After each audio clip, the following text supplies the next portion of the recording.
معزز سامعین کرام، عزیزان گرامی،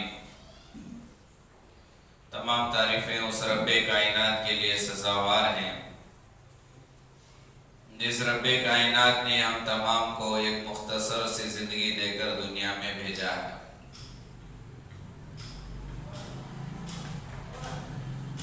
کسی بھی قوم کی ترقی میں رکاوٹ، برادریوں میں ترقی میں رکاوٹ، اس کے بے شمار اسباب ہیں، لیکن ایک بہت بڑا سبب قوم کی ترقی کے لیے، رکاوٹ کے لیے جو سبب بنتا ہے وہ ہے حسد، جلن۔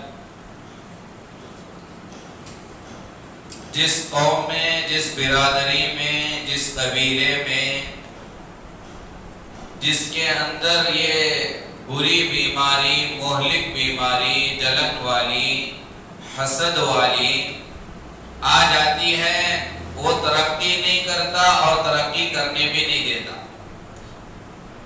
خود بھی ترقی نہیں کرتا، اور حسد کی وجہ سے، جلن کی وجہ سے قوم کی ترقی بھی اسے پسند نہیں آتی، بھائیوں کی ترقی بھی اسے پسند نہیں آتی، یہاں تک کہ مسلمانوں کی ترقی بھی اسے پسند نہیں آتی۔ اس کی بے شمار مثالیں قرآن مجید میں اللہ نے دی۔ اللہ نے واقعات قرآن مجید میں لا کر ہمیں یہ پیغام دیا، یہ سبق دیا کہ اس کے کیا کیا نقصانات ہیں اگر تم بھی وہی کرو گے جو پچھلی امتوں میں کیے۔ سب سے پہلے یہ بیماری، یہ مرض، یہ گناہ جس سے صادر ہوا، آپ جانتے ہیں وہ ہے شیطان۔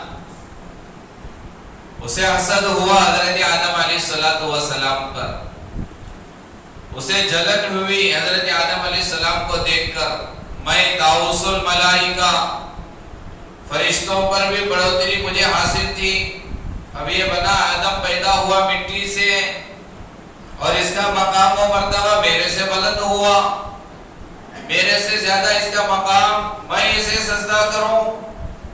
جلن، حسد، نقصان کیا ہوا، ہمیشہ کے لیے اس پر لعنت برستی رہی، برستے رہے گی، جہنم میں جائے۔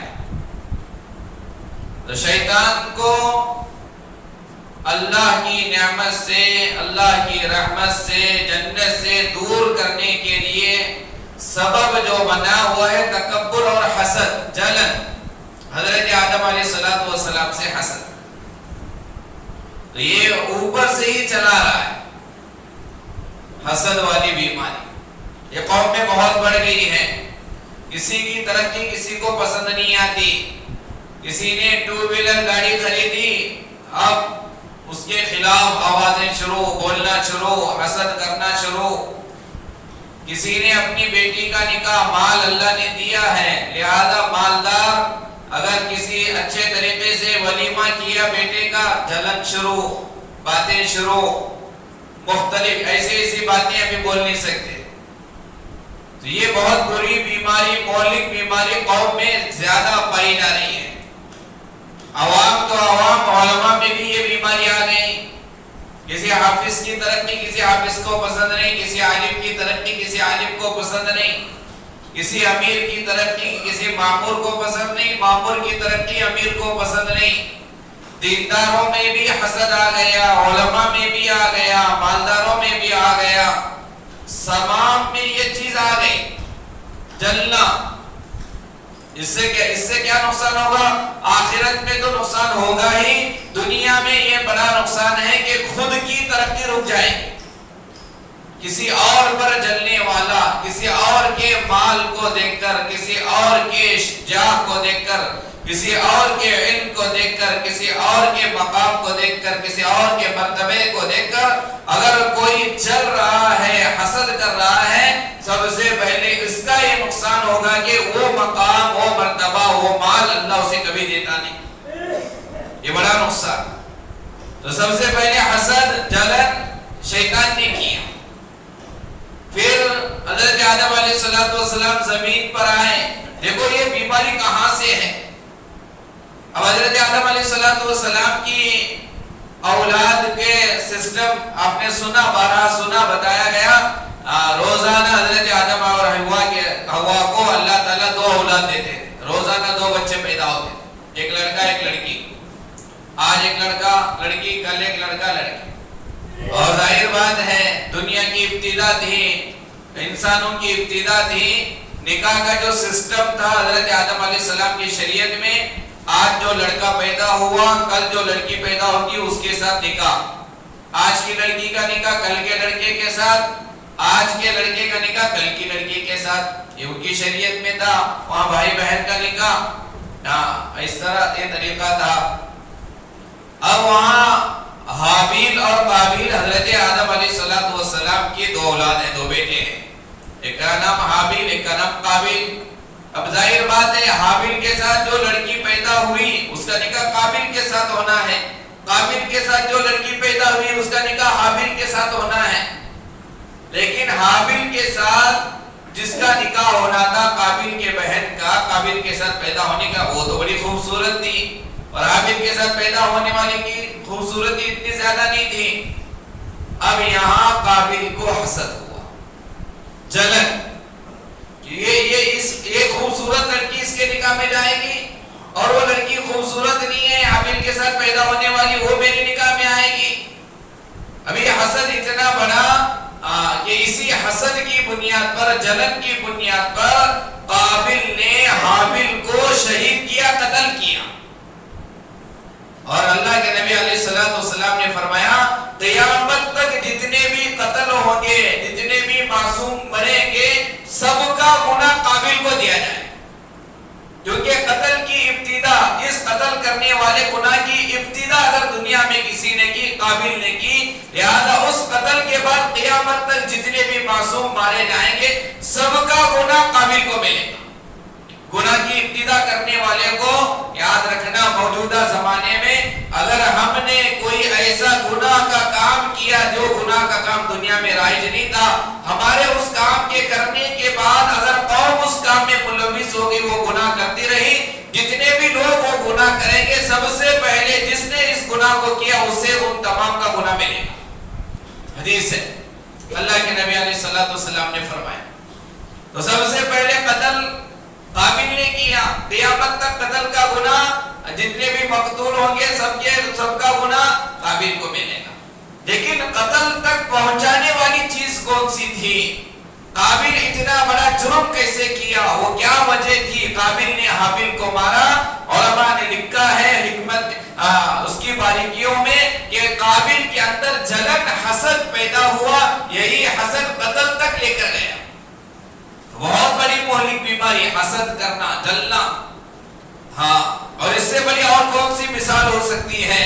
اللہ کے نبی علیہ السلام کو یہودی ایسا جانتے تھے، قرآن نے کہا یعرفونہ کما یعرفون ابناءہم، جیسا ایک باپ اپنے بیٹے کو پہچانتا ہے یہ میرا بیٹا۔ کبھی شک ہوتا ہے باپ کو بیٹے کے پہچاننے میں؟ اپنی اولاد کو پہچاننے میں کسی باپ کو شک ہوتا ہے؟ بھائی نہیں ہوتا۔ جیسے باپ اپنے بیٹے کو پہچانتا، ایسے یہودی اللہ کے نبی کو جانتے تھے کہ یہ آخری نبی ہے، کوئی شک نہیں، ایسا نہیں کہ انہیں شک تھا نبی ہے نہیں ہے، نہیں، کوئی ڈاؤٹ نہیں، کوئی شک نہیں۔ یعرفون، قرآن کہہ رہا ہے یعرفونہ کما یعرفون ابناءہم، اللہ کے نبی علیہ السلام کو ایسا جانتے تھے جیسے وہ اپنی اولاد کو پہچانتے تھے، جیسے ان کی اولاد کی معرفت انہیں حاصل تھی، نبی کے تعلق سے بھی ویسی ہی معرفت حاصل تھی۔ اتنا سب کچھ جاننے کے باوجود یہودی مسلمان کیوں نہیں بنے؟ یہودی اللہ کے نبی علیہ السلام کی نبوت کو کیوں تسلیم نہیں کیے؟ اور سالوں سے انتظار تھا آخری نبی کا یہودیوں کو۔ آپ نہیں دکھا سکتے کسی کتاب کے اندر کہ یہودی مکے میں آباد ہوئے ہوں، نہیں۔ قبیلہ بنو نذیر ہے، قبیلہ بنو قریظہ، یہ یہودیوں کے جو قبائل ہیں یہ مدینے کے اطراف میں آباد تھے اللہ کے نبی کے آنے سے پہلے۔ کیوں بھائی؟ کیونکہ یہودی جانتے تھے آخری نبی مکے سے ہجرت کر کے یہیں آئے گا، وہ تورات میں انہوں نے پڑھا تھا، انہیں معلوم تھا آخری نبی کی مسکن، آخری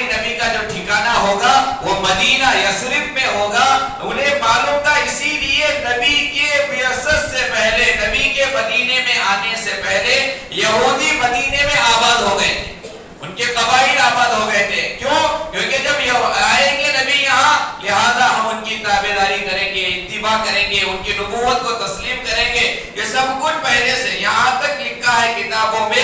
اللہ کے نبی علیہ الصلوۃ والسلام کی بعثت سے پہلے نبی علیہ الصلوۃ والسلام کی نبوت کا واسطہ دے کر یہودی دعائیں مانگا کرتے تھے، اور یہ نبوت کے واسطے کی بنیاد پر اللہ ان کی دعائیں قبول کرتا تھا. اتنی محبت کے آخری نبی سے، یہ نبی کے آنے سے پہلے مدینے میں اپنے قبائل کو آباد کیے. نبی کے آنے سے پہلے نبی کی بعثت کو ذریعہ بنا کر، وسیلہ بنا کر اللہ سے دعائیں مانگتے تھے. جب اللہ کے نبی علیہ الصلوۃ والسلام کی بعثت ہوئی، جب اللہ کے نبی آئے تو بجائے ان پر جان لٹانے کے، جان لینے کے در پہ ہو گئے، بجائے ایمان لانے کے مسلمانوں کو ختم کرنے کی کوششیں کرنا شروع کیے. کیوں؟ کیا وجہ بنی؟ کیا اللہ کے نبی کو نہیں جانتے تھے کہ یہ نبی ہیں؟ قرآن تو کہتا ہے جانتے تھے، اپنے اولاد کی طرح جانتے تھے. کیا نبی سے محبت پہلے سے نہیں تھی؟ پہلے سے تھی، اسی لیے تو آ کر وہاں آباد ہوئے. آخر وہ کون سی وجہ، وہ کون سا گناہ، وہ کون سی بیماری، وہ کون سا مرض انہیں لاحق ہوا جس کی وجہ سے یہ اللہ کے نبی کی نبوت کو تسلیم نہیں کیے؟ وہ ایک ہی بیماری، وہ کون سی؟ وہ حسد، جلن. کیا حسد؟ کیسے حسد پیدا ہوا؟ اللہ کے نبی علیہ الصلوۃ والسلام بنو اسحاق میں پیدا نہیں ہوئے، کیونکہ بنو اسرائیل، یہ یہودی، یہ بنو اسحاق، حضرت اسحاق کے اولاد میں سے ہیں، اور ان کی یہ خواہش تھی، ان کی یہ تمنا تھی کہ بنو اسحاق میں 10,000 انبیاء علیہ الصلوۃ والسلام پیدا ہوئے. 10,000 انبیاء حضرت اسحاق کے اولاد میں سے ہیں. تو یہ ان کا ایک گمان تھا، وہ یہ سوچتے تھے 10,000 انبیاء بنو اسحاق میں آئے ہیں، لہذا اتنا بڑا مقام والا، اتنے بڑا مرتبے والا آخری نبی جس کا مقام سارے انبیاء سے بڑھ کر، فرشتوں سے بڑھ کر، جب 10,000 انبیاء ہمارے اسحاق علیہ السلام کے، ہمارے آبا و اجداد میں پیدا ہوئے ہیں، آخری نبی بھی بنو اسحاق ہی میں پیدا ہوگا. اس گمان کے ساتھ وہ تھے، لیکن اللہ تعالیٰ نے حضرت نبی علیہ الصلوۃ والسلام کو بجائے بنو اسحاق میں پیدا کرنے کے بنو اسماعیل میں پیدا کیا. حضرت اسماعیل کی اولاد میں اللہ کے نبی پیدا ہوئے، تو انہیں جلن ہوئی، حسد ہوا کہ یہ نبی حضرت اسحاق کی اولاد میں نہیں پیدا ہوا. صرف اس حسد کی بنیاد پر، اس جلن کی بنیاد پر جہنمی بن گئے، ہمیشہ کے لیے جہنم میں پڑے رہیں گے. کوئی اور وجہ ہی نہیں، کوئی اور وجہ نہیں، کوئی اور نہیں، صرف حسد. اور اس حسد کی وجہ سے کیسی سازشیں کی ہیں. جس نبی پر جان دینے کے لیے تیار تھے نبی کی بعثت سے پہلے، اس حسد کی بنیاد پر اگر اللہ کے نبی کسی مکان کے سائے میں نیچے بیٹھے ہوتے، جلن اتنی تھی، حسد اتنا تھا، ہمیشہ یہ سازش کرتے تھے کہ کسی طرح ہم نبی کو مار دیں، نبی کو ختم کریں، ایمان والوں کو ختم کریں. کسی کے گھر کے سائے میں نبی بیٹھتے، اوپر سے پتھر گرانے کی سازش، پتھر گرا کر مار دیا جائے. نہیں، اللہ کے نبی علیہ الصلوۃ والسلام کو بکری ہدیے میں دے کر، پکا کر، سالن بنا کر بھیج کر، زہر ڈال کر بھیجا گیا اللہ کے نبی یہودیوں نے. یہ سازشیں کی. اور یہ بھی نہیں ہوا اللہ کے نبی علیہ الصلوۃ والسلام پر جادو کروائے. اتنا سب کچھ کیوں ہوا؟ اس کی کیا وجہ بنی؟ نبی پر جادو کرنا، نبی کو زہر دینا، نبی پر پتھر گرانے کی کوشش کرنا، نبی کے خلاف طرح طرح کی سازشیں کرنا، منافقوں کی جماعت کو تیار کرنا، مشرکین مکہ کو ابھارنا. یہ سارے یہودی یہ کیوں کرتے تھے؟ اس کی کیا وجہ؟ حسد. اور یہ شیطان سے چلی آتی ہوئی بیماری آج بھی موجود ہے. لہذا آج بھی اگر معاشرے میں کوئی مسلمان کسی مسلمان کے مال کو دیکھ کر، کسی مسلمان کے علم کو دیکھ کر، کسی کی جاہ کو دیکھ کر، کسی کی کوئی نعمت کو دیکھ کر جلتا ہے، تو یہ شیطان والی صفت، یہ یہودیوں کی صفت، یہ قابیل کی صفت، وہ مسلمان کیسے ہو سکتا ہے؟ اللہ نے سورت نازل کی، قل اعوذ برب الفلق من شر ما خلق ومن شر غاسق اذا وقب ومن شر النفاثات في العقد ومن شر حاسد اذا حسد. اللہ کے نبی سے مخاطب ہو کر اللہ تعالیٰ نے کہا، قل، اے نبی کہو، اللہ کہہ رہا ہے کہو من شر حاسد اذا حسد، اور اللہ میں تیری پناہ میں آتا ہوں، میں تیری پناہ مانگتا ہوں ان لوگوں کے شر سے جو حسد کرتے ہیں، جو جلتے ہیں ایک دوسرے پر، میں ان سے تیری پناہ میں آنے کی دعا کرتا ہوں۔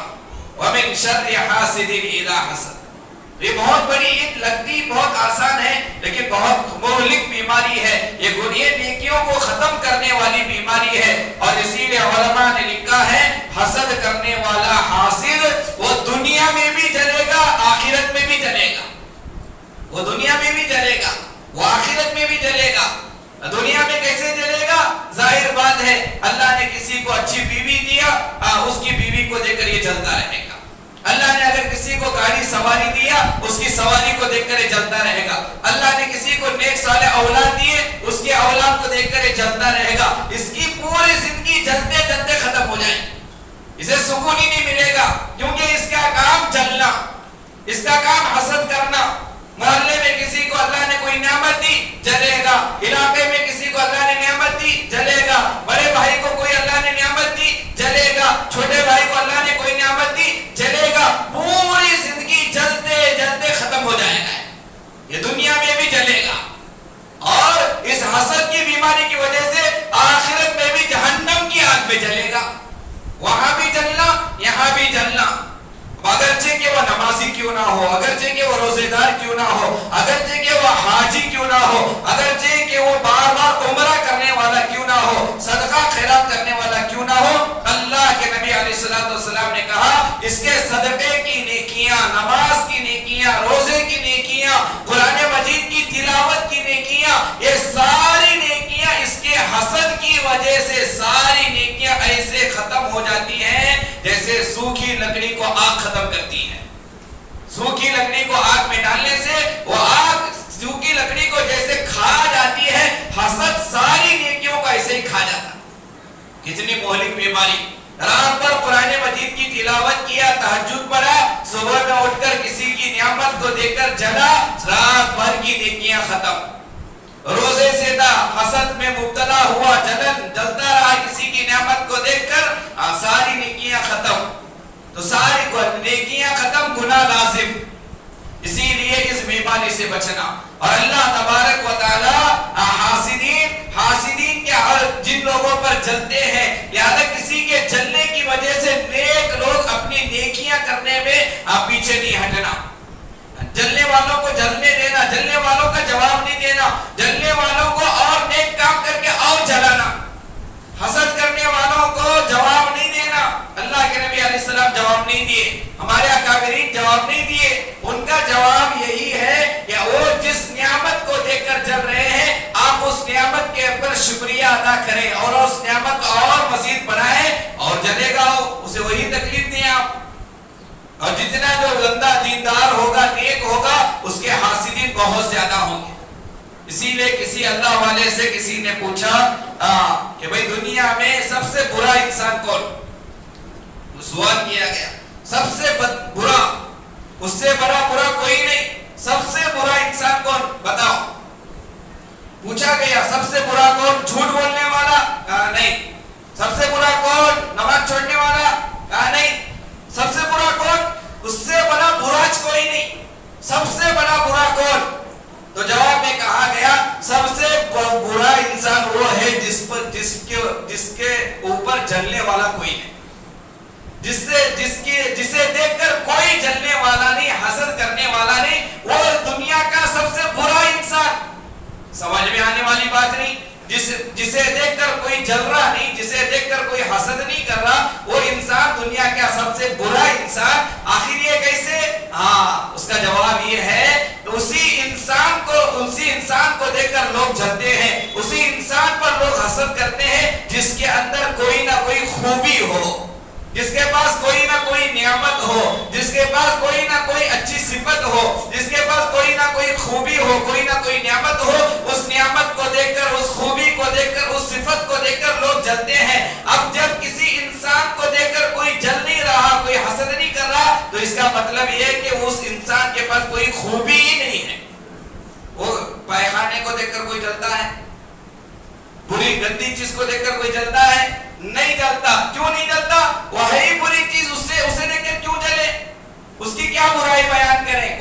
برائی بیان نہیں کرتا, اسے دیکھ کر کوئی جلتا نہیں. گندگی کو دیکھ کر, کسے دیکھ کر انسان جلتا ہے؟ جس میں خوبیاں ہو. لہذا اگر کسی انسان پر جلنے والے زیادہ ہیں تو وہ انسان پریشان نہ ہو. یہ اس بات کی علامت ہے کہ اس کے اندر بہت سارے نیک چیزیں, نیک خوبیاں, نیک صفات اللہ نے اس کے اندر ڈالی ہیں. اسی لیے اللہ کے نبی علیہ السلام کے حاسدین بہت زیادہ تھے. کیوں؟ اللہ کے نبی علیہ السلام کے صفات, نیک صفات زیادہ تھے. جو انسان جتنا بڑا نیک ہوگا اس کے جلنے والے اتنے زیادہ ہوں گے. جس انسان کو جتنی زیادہ نعمتیں اللہ دے گا اس کے اوپر جلنے والے بھی اتنے ہی زیادہ ہوں گے.